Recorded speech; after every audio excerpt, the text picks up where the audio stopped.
China is allegedly stealing Taiwan's most important asset, not with missiles, with LinkedIn messages and triple salaries. And it's happening right now. Here's the setup. A chip engineer in Hsinchu earns about 60,000 a year, comfortable. Then a recruiter slides into her inbox, 2 to 3 times that. She stares at her phone. That's not a raise, that's a different life. Now here's where it gets dark. In 2017, China needed 720,000 semiconductor professionals, but had only 400,000. A gap of 320,000. You can't train that overnight, so you recruit it. One inbox at a time. But this isn't ordinary headhunting. Taiwan's Ministry of Justice alleges Chinese firms built an entire architecture of deception. SMIC allegedly created a shell company registered in Samoa to funnel money into Taiwan. Cloudnix set up operations in Taiwan, then restructured to look Singapore-based. The money moved invisibly. The Chinese origin stayed hidden. Taiwan noticed. By 2025, investigators raided 34 locations simultaneously across 6 cities. 11 Chinese enterprises targeted. 100 individuals questioned.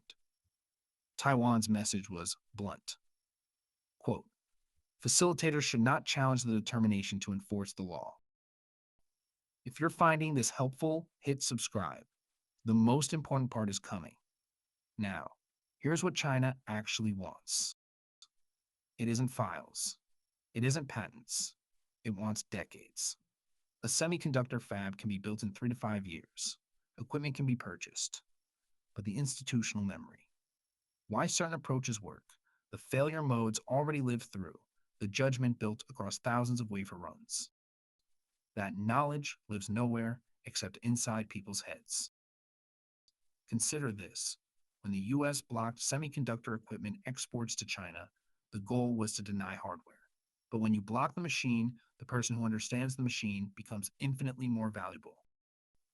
Export controls close one door. They made the human door worth breaking down. Taiwan produces roughly 90% of the world's most advanced chips. Every engineer who carries that knowledge is carrying part of the shield. And somewhere in Hsinchu tonight, that engineer is still looking at her phone. The apartment is quiet. Kids asleep.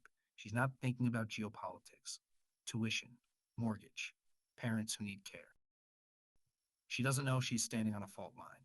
The battle over Taiwan might not begin with a missile crossing the strait. It might begin with a job offer, a glowing screen, a rational decision that doesn't look like history, but is.